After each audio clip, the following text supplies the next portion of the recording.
everyone. My name is Dave Cook. I'm a doctoral researcher from University College London. I'm not quite a doctor yet, but hopefully one day. People keep on asking me when I'm going to finish my field work. And I'm conducting research in the Anthropology department and also here at Chiang Mai University as a visiting fellow. And today I'm going to talk to you about digital nomads, and I'm going to share insights from 8 years, as Gloria said, researching the phenomenon, or trying to. And I know that there's a range of people here and there's a range of people online. And I know that many at the university are new to the concept and the term. And I know that if you identify as digital nomads, and we might have some digital nomads joining online. So over the last 2 weeks, I've been here at Chiang Mai teaching undergraduate and master's students last week. And it's been the most wonderful experience. And as a result, I've completely changed my presentation today and what I'm going to say based on my experiences of sharing this topic with students from Thailand, Myanmar, the Philippines, China, and South Korea, and more. And I'm going to discuss what digital nomads are, what they do, and hopefully we've got some time for discussion. We'll explore together whether this is a form of migration, tourism, or whether it's something else. So just to tell you a little bit about myself, I've been on this topic since 2015, mainly in Thailand, mainly in Chiang Mai, also a little bit in other parts of Southeast Asia, and a little bit in Bali. And I have some experience of the impacts of digital nomadism in Lisbon and Portugal. But most of the time I've been coming here to Chiang Mai every year, apart from a year or two recently. And most of my time has been conducting research in co-working spaces, cafes, meetups, mainly in the Niemen area in Chiang Mai. And I published some papers chronicling digital nomadism and remote work. And I'm also a journalist, and I've written some general audience articles on the phenomenon. And my research has been featured by the BBC, Time magazine, Wired, and the World Economic Forum, just to name a few. And I also run a commercial research company specializing in UX, which we call user experience. And we conduct research into people's media habits, and we work for organizations such as the BBC. But before I start, can I just get a show of hands to anybody in the audience here and also online, to who's heard of the term digital nomad before this lecture was advertised? Okay. Yeah. Cool. Okay, so how many people online? I can't see that. Okay, how many people put their hands up online? None. Okay. Okay, so many people haven't heard of the term. If you're a digital nomad, you live in a digital nomad bubble sometime and you think everybody knows what it means. But for many, it's a new lifestyle phenomenon. And I spent time over the last couple of weeks exploring what undergraduates and master's students here in the social science faculty understand and think of the phenomenon. And it's been a really humbling experience. And I'm going to start by sharing some of their thoughts. So, for some, digital nomadism was a new concept. Others had direct experience of digital nomads in Chiang Mai. Some had been to co-working spaces. A couple of students identified as being digital nomads themselves. Some thought it was slightly problematic. Conversations turned to inequalities and colonialism. Others spoke about the lifestyle not being available to them based on passport and visa requirements. And we'll talk a little bit more about that in a moment. And these are the conversations and experience that have shaped this talk today. And I hope that if digital nomads are joining today or watching a recording afterwards, they might be interested in opening up these conversations. And I'm sure that they can find me online if they have anything to say. But first of all, let's talk numbers. Now, I'm an anthropologist, and we don't normally start with stats or statistics, but I'm going to throw one at you today that shows that digital nomadism has come a long way since it was a little known niche lifestyle back in 2015 and before. Now, an American company called MBO publish a yearly research report on digital nomads. And their research estimates that there are 16.9 digital nomads in the US alone.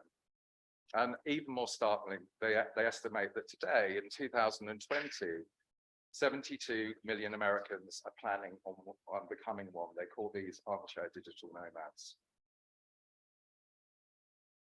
And these are pretty startling figures. And I was unsure myself. So I set up a meeting with MBO and I asked them, and I was quite impressed with their sampling. It does seem quite robust, and I can talk to people about their sampling later if they're interested. And what this means is that instead of being a curious, exotic niche lifestyle, this is something that governments, cities, policymakers, and anybody concerned with the future of work, migration, and sustainability really needs to understand and pay attention to. And it also means that the time has arrived where it's vital that discussions aren't just with digital nomads themselves, but they start with local populations, with the Thais in Chiang Mai, with the people that work in the digital nomad economy, with the citizens of the countries that digital nomads target. And the first issue to pay attention to is nationality and passports, and the concept of what some academics call a strong passport. Now, there are websites and services that rank the power of passports, and they all have slightly different methodologies. I put the links up here on screen. I'll share this afterwards if you want to look further. But they mostly base their ranking on the ability of the holder of a passport to travel to countries visa-free or simply to get a visa on arrival. So the United Kingdom, I'm from there, is number 6 on the list. We've gone down a bit since Brexit. Thailand is 70th.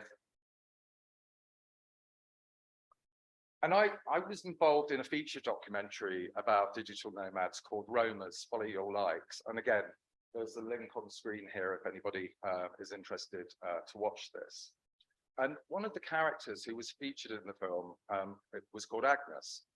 She may be joining today. I'm not sure if she's online, but she's also a research participant of mine. And Agnes has a Kenyan passport. Before the pandemic, she was based in the US and she nomaded a bit in South America from there for various reasons. And she explained that holding a Kenyan passport made visas more expensive, and visa-free travel is incredibly difficult for most nationals of African nations. And since the pandemic, after trying to get back into the US and being detained and then deported to Kenya via another country, traveling to the US or Europe has become almost impossible for her. She told me, I wanted to go to Europe when they first opened up, but the embassies here said it was closed for Africans. Recently, I just had the US embassy telling me that they don't have any appointments until 2024.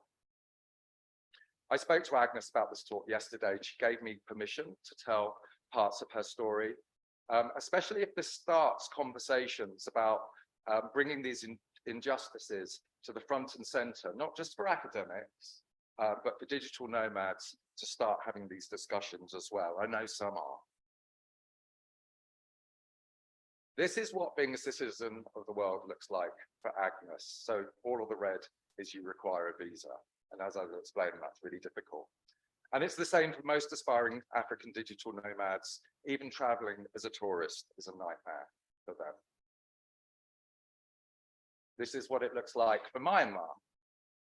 So as we go through this talk today and tell the digital nomad story, it's absolutely vital that we carry this context with us. Okay, so this is what I'm going to cover today. So given this context, I'll start by exploring what the term digital nomad means and why it can be problematic and a contested term, and how digital nomads talk about it. And we're going to look at the number of digital nomads pre-pandemic and look at the situation now as much as possible. And you're going to get to meet a well-known nomad who's shaping how nomads think and experience the world. He's not actually here today. I'm going to show a video from 2015, and maybe this is something that we can discuss later on. And by the way, just so you know, I don't consider myself a digital nomad particularly. and we can discuss that, and I'm happy to ask questions about why later. Then we're going to look at how digital nomadism has, what it means to Chiang Mai and what it might mean for the future. And if we have time, we're going to talk about what it feels like to live as a nomad. And we're going to end on what it means for the nation state and citizenship. So let's go back to the term. Let's define what we're talking about. Let's start with some stereotypes and some myths. As we can see in the picture here, we have a nomad working on a beach, and that's the first stereotype. So before the pandemic, the phrase digital nomad summoned the stereotype of joyful millennials, often white, economically privileged, from strong passport countries, mainly from the global north. And the common narrative is about freedom, an escape from the so-called traditional office, from commuting from the 9 to 5, to travel the world with laptops on tropical beaches and exciting locations. And the Merriam-Webster dictionary defines it as somebody who performs their occupation entirely over the internet whilst working. And to Westerners from the global north, Thailand and Bali were the places that they were most attracted to in the early and mid 2010s. Now, I don't know if any of you have ever tried to work on a laptop in full sunlight, but it's very difficult to view a screen under these conditions. And digital nomads themselves often laugh and groan at these laptop on a beach pictures. Yet these cliched images still illustrate thousands of blogs, news articles, and conference presentations. So before the pandemic, there were many exaggerated predictions made about digital nomads. So Peter Levels, I'm going to show the video from his conference speech, is a well-known digital nomad, and he's often worked out here in Chiang Mai.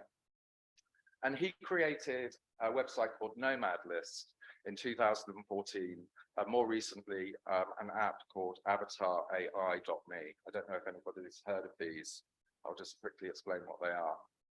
So Nomadlist is a website that ranks cities and places according to how attractive they are to digital nomads. And we might talk a little bit more about this later. AvatarMe is an app where you put photos of yourself in, and it creates stylized, fantasy, flattering, and mostly ridiculous images created by an AI, which is a big topic, I think, in the news at the moment. I did Avatar AI the other day, and there's a theme called Coffee Shop Digital Nomads. So would anybody like to see what Digital Nomad Dave looks like? So, yeah, this is one of the reasons why I'm not a digital nomad. I'm just too old. And frankly, I think that this image is terrifying. But yeah, I just thought I'd show that as a little bit of a joke. But in any case, Levels predicted that there would be 1 billion digital nomads by 2035. And at the time, some people laughed at him, and I was, sort of like critically evaluating whether this was possible or not.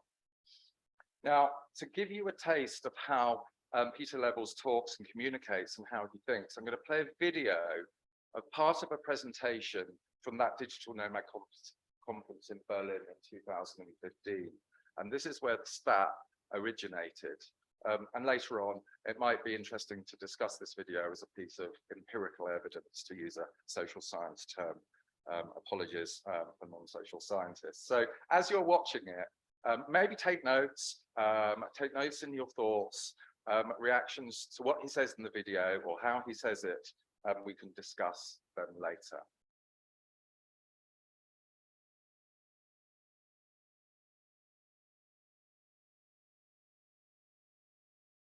Oh, no sound. Right, how do we do here now?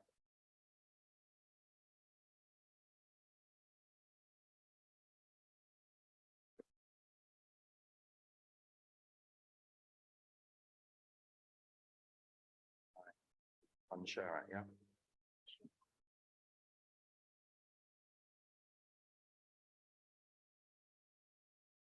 Oh, it's in the headphones, that's why. Shall I put it there? Okay. And how do I go and share it again?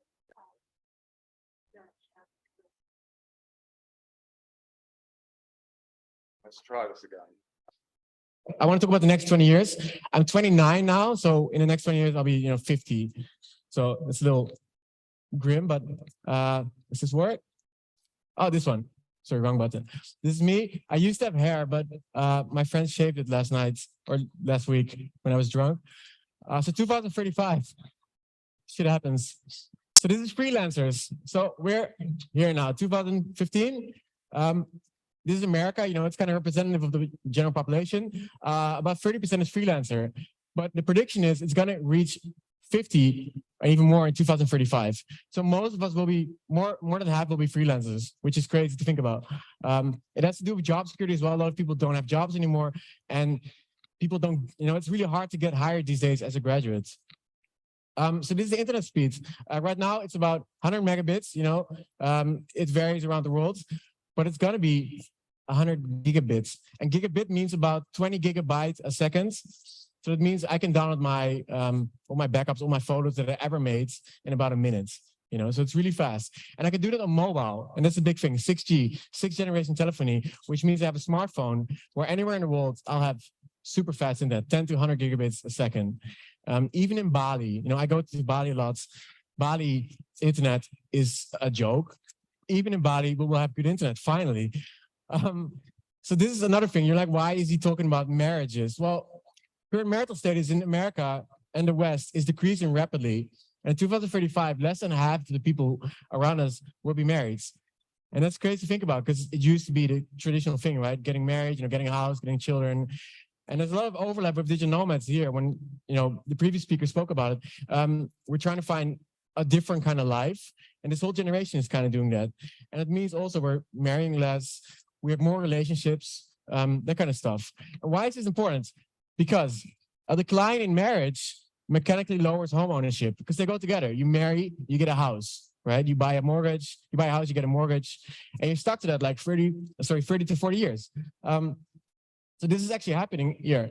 Home ownership is decreasing in America really fast. And the only people that have homes are like rich people, or they are like the old people, right? Like my parents have a house, I don't have a house. Most of my friends don't have a house anymore. They can't afford it, and they don't want to as well. And that's the thing, they don't want to. They want more flexibility. This is another cool chart. This is the Berlin-London price of a flight ticket. So it's about $75 now if you get a good ticket. It's gonna drop to $20. And you're like, okay, what does that matter? Not much. But Shanghai, $600 in mid-season will be $150 and sometimes $100 if you get like, I don't know, Ryanair EasyJet because it's going to fly from Europe to Shanghai, which means we can fly for super cheap everywhere. And if you make like $3,000, $2,000 a month, you can fly a lot for that money. And you can, go to Shanghai for the afternoon, go to Tokyo, then go back to London and go to New York. And you'll be all over the world the whole month in the future. That's what I think. You'll have new airplanes, it just looks really stupid airplane because I don't know why they made it green, as if it like crashed in like the jungle. But it's a modern airplane and it can go much faster. It's goes faster. So I'm gonna stop it there. I put the link so that you can watch that yourself more fully later on. I want to talk about the next 20 years. If you like. But I think there are some interesting claims and use of statistics. All of these stats are from completely different sources. And I think some of the key points to raise, and these are just conversation openers. Yeah, he views the world via technology and digital infrastructure. He says America's kind of representative of the world population. I don't agree with that, but he assumes that other digital nomads can travel across borders without a second thought. He assumes that people are going to become more individual. He thinks that many people are becoming freelancers or want to. And he also talks about renting and not owning. And this is something that now is something called the subscription economy. So he sees places in some ways as something to consume, or maybe as a backdrop to his work. I started researching digital nomadism from an anthropological perspective in 2015. And at the time, I was simply researching remote workers from the global north and Western countries. And at the time, I called the topic lifestyle migration, which is one of the academic terms for this kind of practice. And I only came across the term at the end of 2015 when I was conducting fieldwork. And it took me 3 years to develop an understanding of what might be going on between all of these headlines and predictions. And despite what Peter says in the video, I'll now say that one question I can't answer, and I don't think anyone can, are any hard stats about how many digital nomads there are globally. And the reason why nomads can't be counted, they're constantly moving, they're traveling across borders. And before the pandemic, many traveled on tourist visas. And I'm going to talk about new types of visas a little bit later. If somebody applies for residency, they can then theoretically be counted, but there are questions about, does that make them an expat? So it's simply not possible to count nomads traveling on tourist visas. Now, MBO partners that I talked about earlier, they've made a pretty good starting point in terms of counting in the USA. And when I spoke to them a few weeks ago, we all agreed that we need some global numbers and numbers broken down by country. So currently, they think there are 16.9 million American workers who currently describe themselves as digital nomads. And this increased by a staggering 131% from the pre-pandemic year of 2019. And remember, these are only numbers from the US. But let's look about Google searches. We know that millions of people are Googling the term digital nomad, so they could fall in the aspirational category. This varies by country, but the term as an aspiration is rising globally, and it's possible to go and look at Google Analytics and break this down by country. But still, many people continue to be confused by the term digital nomad, and they really don't know what it means. And in fact, in 2016, I went to a digital nomad conference to find out for myself. When people found out I was an anthropologist, they all turned around and asked me, what's a digital nomad really? Which wasn't particularly helpful for my research. So I needed to come up with a solution. Now, we can talk, and geek out about field work later, but I'm just going to share one of the most useful tools that I've used in research. And these are two axes which I created in 2016, and they're based on conversations and what other academics were saying about how you define a digital nomad. And I used it as an elicitation device, or a talking point in layman's terms. So there are two axes. The horizontal axis maps level of mobility. So we have high mobility on the right and settled or low mobility on the left. And the vertical axis is work focus. So at the top we have work focus, and at the bottom we have focus on non-work or leisure or caring at the bottom. And these diagrams were used in interviews and in discussions with nomads. I've met in co-working spaces, co-living spaces, meetups, and conferences. And I used to print them out and take them around with me and hassle people. And during discussions, I got people to plot where they think they are. And obviously, that's just one moment in time. And I asked them to tell me how they identified themselves. And this often kind of turned into a non-structured interview. If anyone's interested in doing this with me in an interview, I'll put my contact details at the end. Please do reach out, and whether you know about digital nomads or not, I'd love to go through this exercise with some more people and update some of this data. And I know that this is contested and not everybody agrees with it. So the result was this infographic. So, just to give you a couple of examples, roughly speaking, expats that are working tended to position themselves towards the top right. We've got tourists here, middle and towards the bottom, and I do sometimes speak to tourists. Digital nomads tend to put themselves top left, or as some sometimes point out, top middle, based on how much they're focusing on work.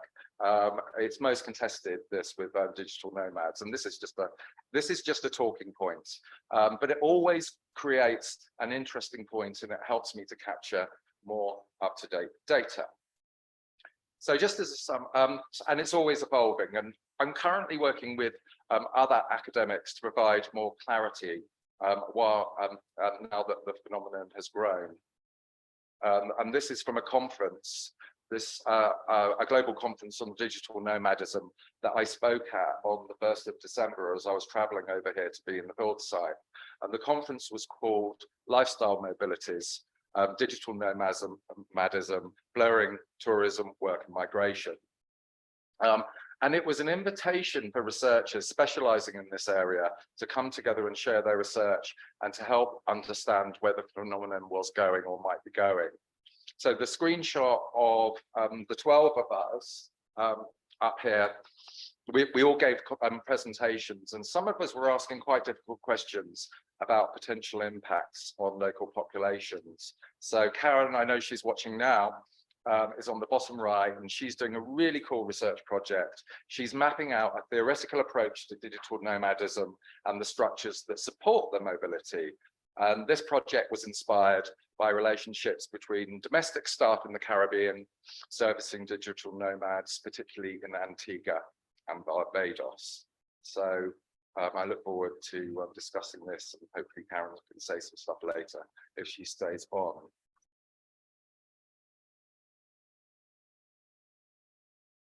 So what does this mean for Chiang Mai?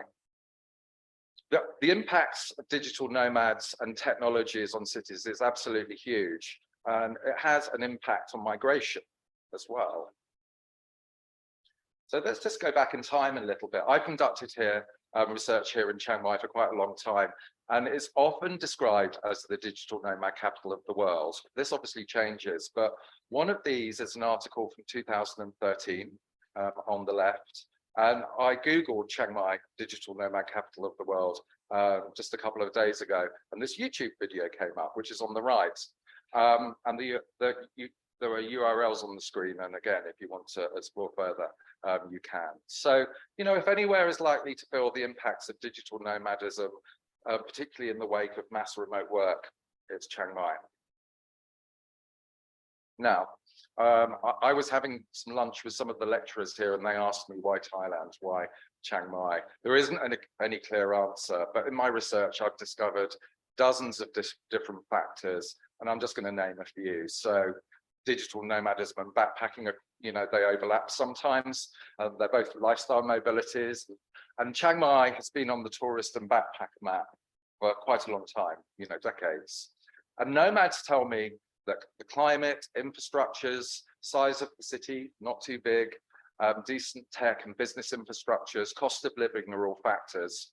And pre-pandemic, visa runs and proximities to the Myanmar land border allowed nomads to extend their visas sometimes, although that became harder as Thai immigration clamped down on the practice.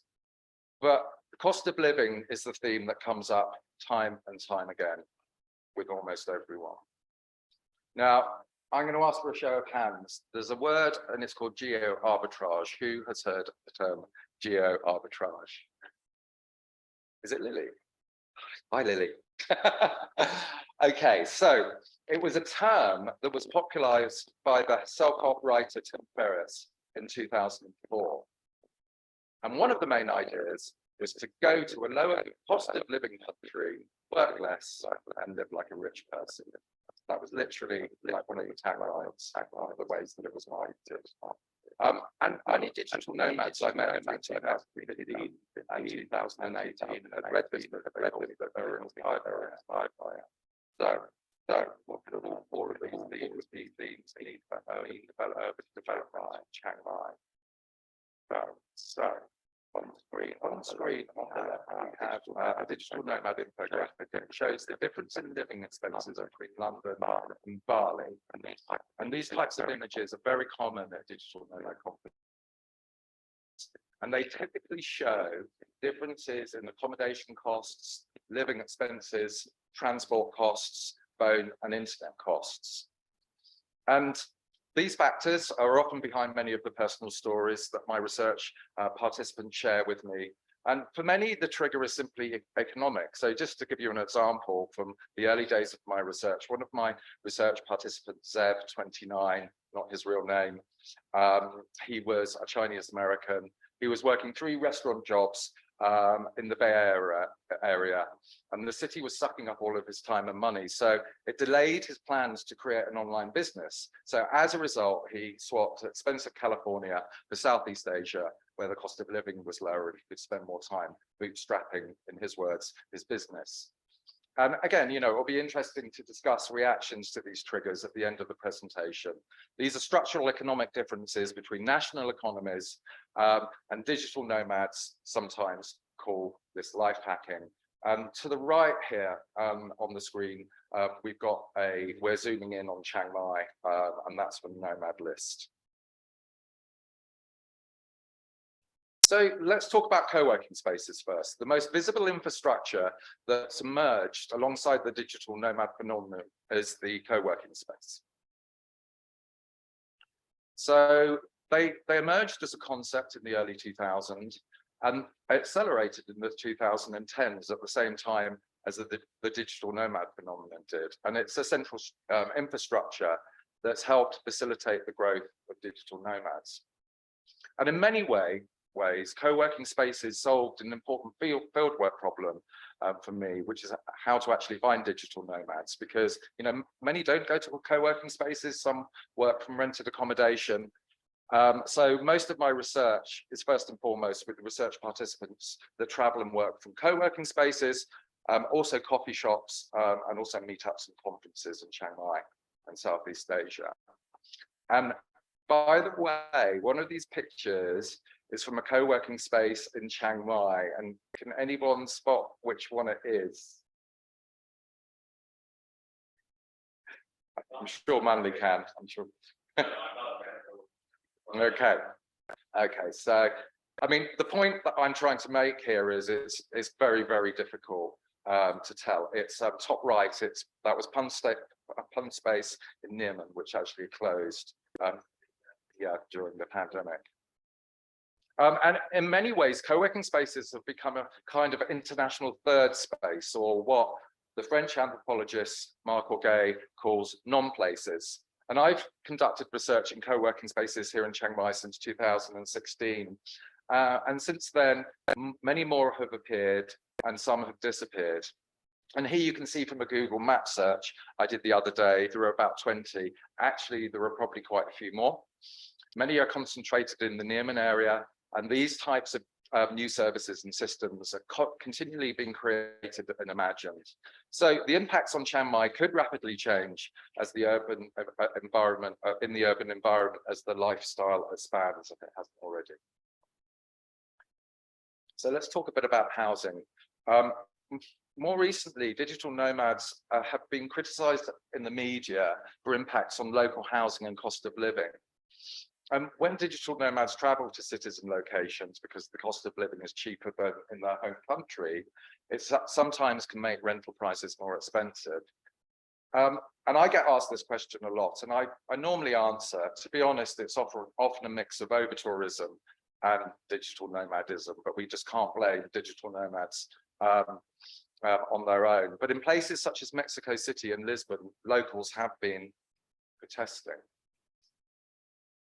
And this screen grab is from a TV news debate that I was invited to a few weeks ago, where we discussed gentrification and the cost of living crisis in Lisbon and how digital nomads were impacting this trend. And I'll put the URL on screen if you're interested in watching.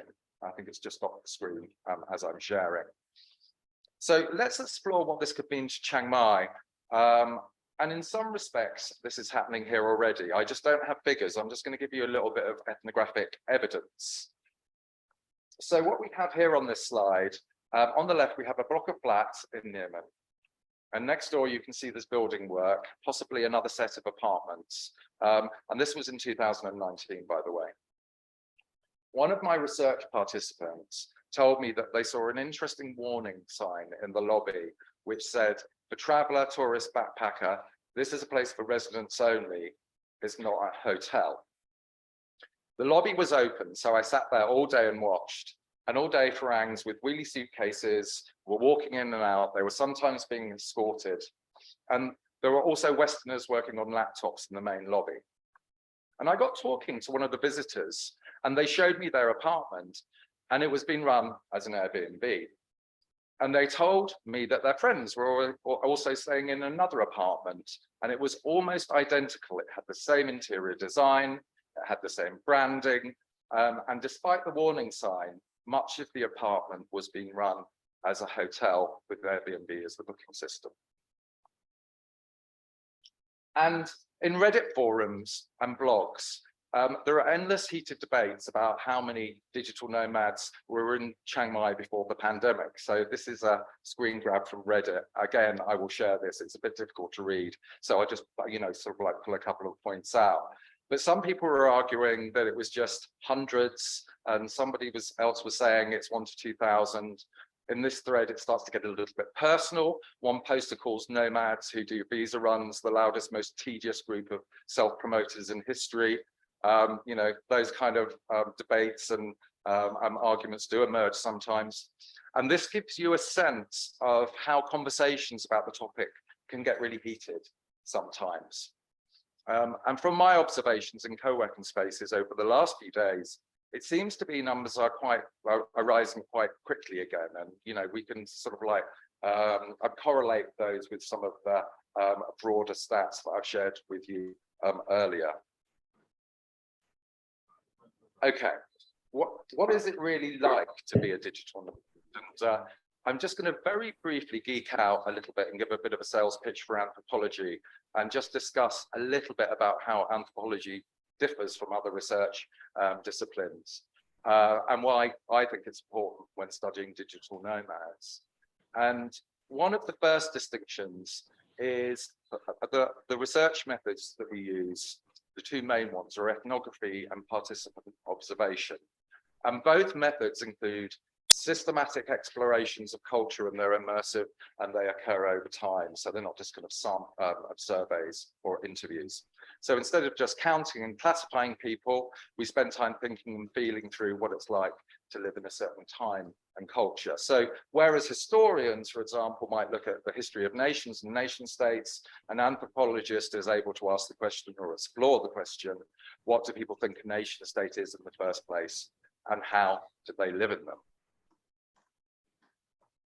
Very briefly, these are the 7 characteristics of ethnographic fieldwork, and we might want to talk about research methods in later sections of this talk today. But the principles are getting out of the classroom, gathering data in the field, and getting a holistic view, including all of the interactions and networks, including digital ones. So, for example, people that work behind the scenes in co-working spaces from Thailand or Myanmar or other places, they mostly tell me that nomads don't stay around long enough to develop deep connections.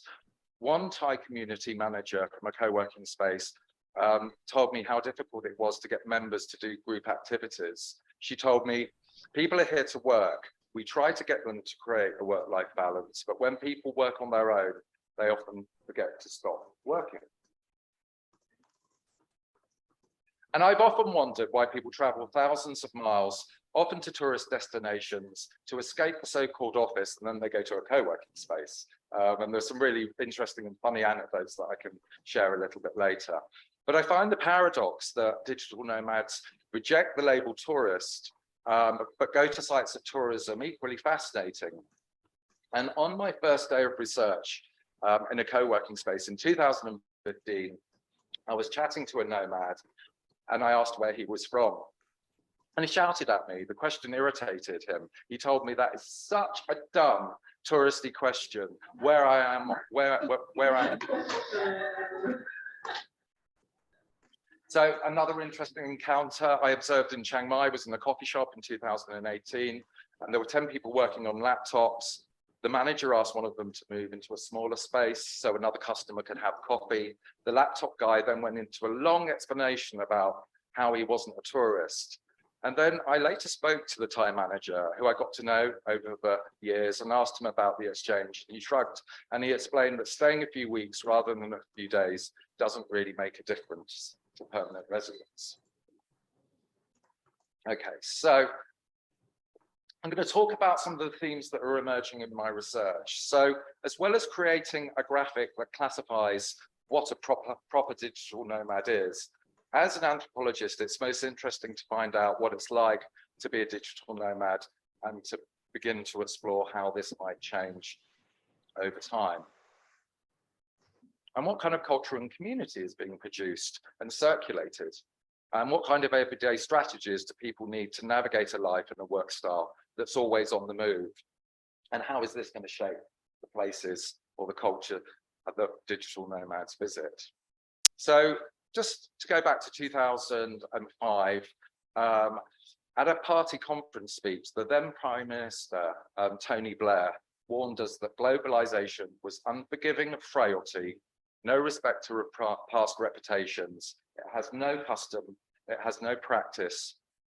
And he could have been describing today's gig economy, and he was certainly describing the world that digital nomads live and work in today.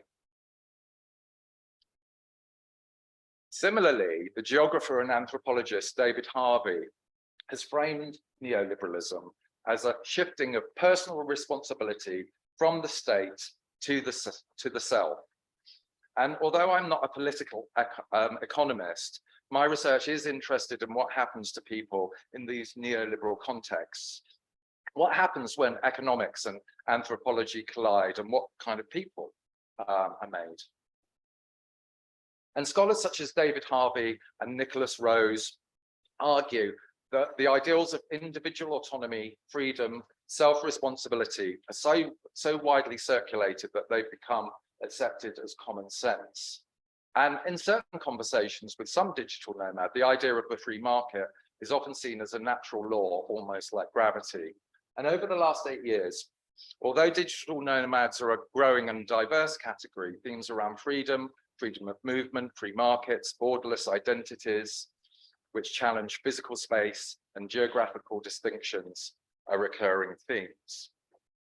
Now, this is what I sometimes call the utopian digital nomad narrative, and it's entirely built on these ideals of freedom.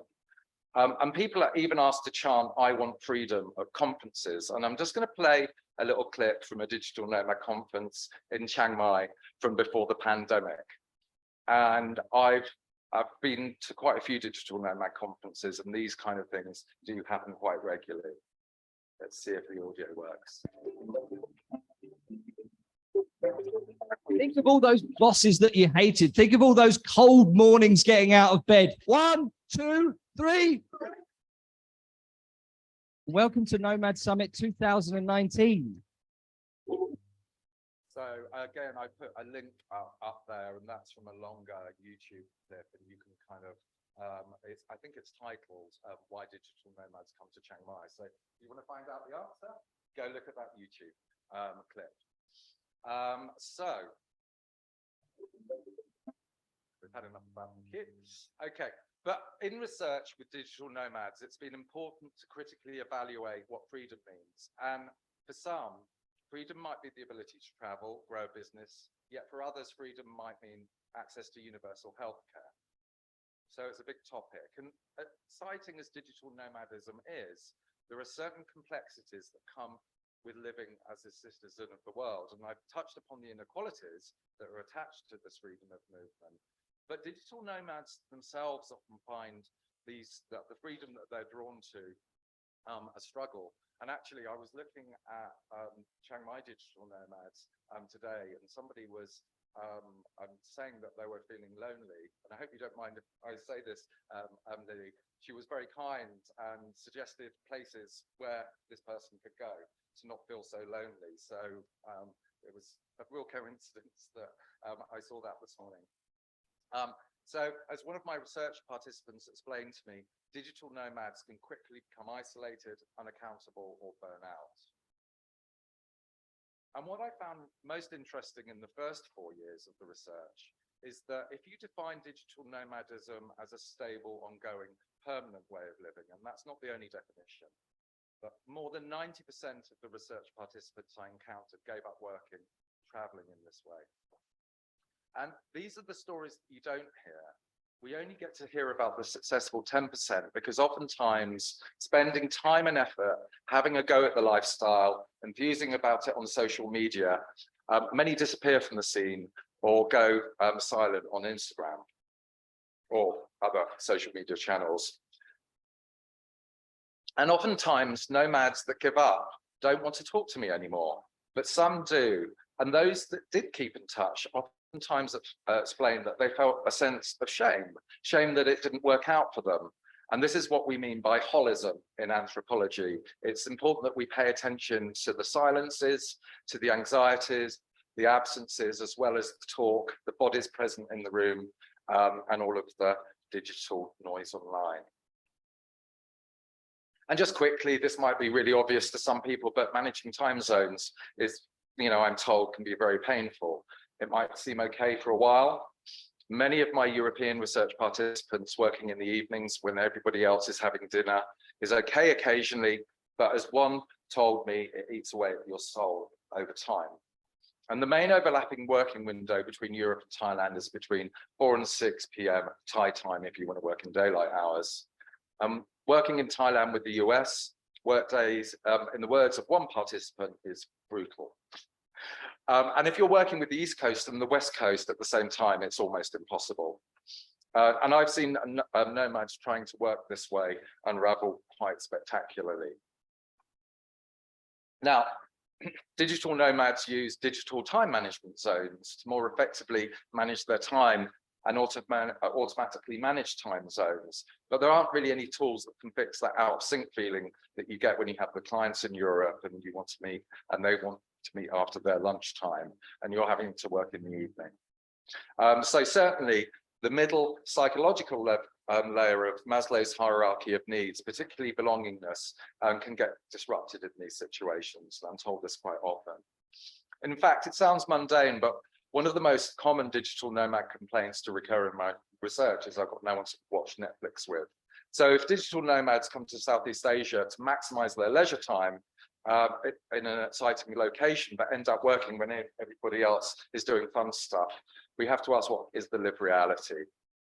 And I published the first findings from my research in March 2020, just after I was last here at Chiang Mai University. And it details some of these struggles, how nomads sometimes find time for leisure. And I put the URL up there in case you're interested to explore more. And then on top of all of this, many digital nomads run their own businesses. Some face pressure to develop distinctive personal brands. They often can't attend in-person meetings or pitches where they're needing to do business. So they need an online marketing strategy, which Lily might help with. These map to what some social scientists have called front of stage practices. So many digital nomads are required to take what sociologist Irving Goffman calls front of stage practices and upgrade them for a digital global context.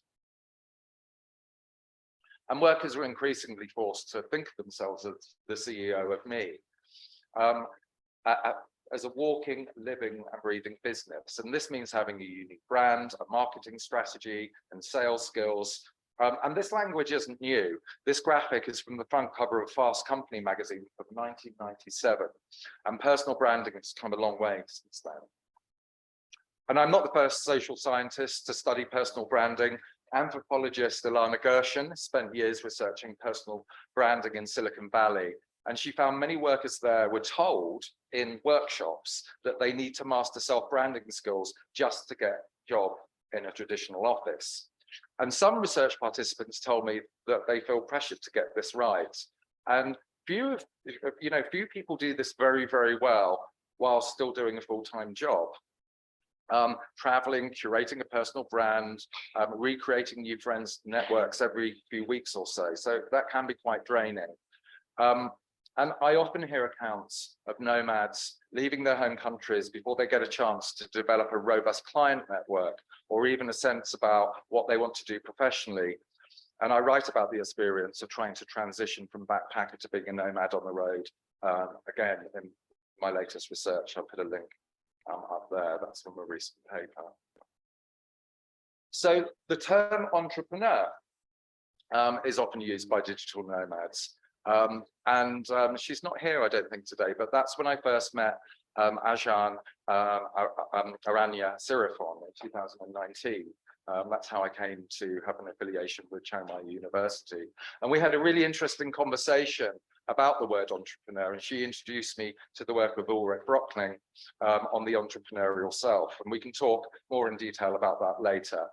But the term entrepreneur is very widely used in digital nomad circles, and it's important to understand what the term means for them. And in my latest paper, I talk about two significant digital nomad subgroups. So digital nomad entrepreneurs that are running, medium or small-sized businesses, and nomadic freelance entrepreneurs who are mainly working in the gig economy. And I think they have separate needs, and both require further attention. And in this paper, I describe how the personal identities of some of these nomads are more shaped by entrepreneurialism than by their nationality, or they claim to. So it's hardly surprising that blogs, articles aimed at digital nomads over the years, they talk about recurring themes of productivity and resilience, positive thinking, focus, mindfulness. And the flip side to this, or the reason why this is talked about, is burnout. So as entrepreneur and blogger Sam Appleby explained in a blog in 2016, to quote, "Burnout creeps up on people slowly while your self-awareness and the ability to save yourself erodes." And commenting on his own burnout, he put it down to lack of community. He says in the article, "I didn't have anybody around me close enough to recognize the difference between settled Sam and nomad Sam." And I caught up with Sam in Lisbon a couple of years after he wrote this blog, and he explained to me that he wasn't just tired of the term digital nomad, he now disliked the term entrepreneur. And I asked him why, and he explained they were both performances really, and they're both really exhausting. So that's just his point of view. So while digital nomadism is exciting for many, it can be difficult to sustain for long periods for some. And many enthusiastic nomads I've met in Chiang Mai do end up going home without telling anyone. But there's a big but to all of this. Some of this data was collected pre-pandemic. And as I've written many times since, the pandemic, first of all, put the digital nomad phenomenon on complete pause. Most of the co-working spaces in Chiang Mai were empty. But then it legitimized remote work, and in some ways legitimized the lifestyle. So let's not also forget that digital tools have matured and more people have become accustomed to relying on them, expert even. And we can talk about some of these tools later. And the pandemic has reshaped the work in the workplace, but also it's gone beyond that. In September 2020, I wrote this article about remote work and digital nomad visas. And Barbados, the Caribbean island state, was one of the first countries to launch a remote work visa, and they called it the Barbados Welcome Stamp. Nice branding. So, and now there are 49 countries, according to which blog you read, and counting, that have launched some kind of digital nomad visa, and they all have slightly different requirements. And I've given up counting this because kind of people publish these lists on websites. And actually, the idea of a digital nomad visa was suggested before the pandemic by the small Baltic nation of Estonia. But that never happened. In debates at the time, many, particularly politicians in the EU, thought it was an absurd or an impractical idea. And the idea that people would get access to the Schengen zone in Europe caused fears about immigration and shaped many of these objections. But now with the new digital nomad visa being launched weekly, or it almost seems now, some digital nomads are starting to have ideological conversations about what a world without nation states might be like. And I explored this idea in a recent article about a project called Plumia that's trying to create an internet country. And this idea was also explored in a recent article in Time magazine. And I'm going to end on that because I think these are bigger conversations for another day, or something that we can pick up later on in the sessions. But I'm just going to end on this idea or provocation that some people are imagining a future beyond or without nation states.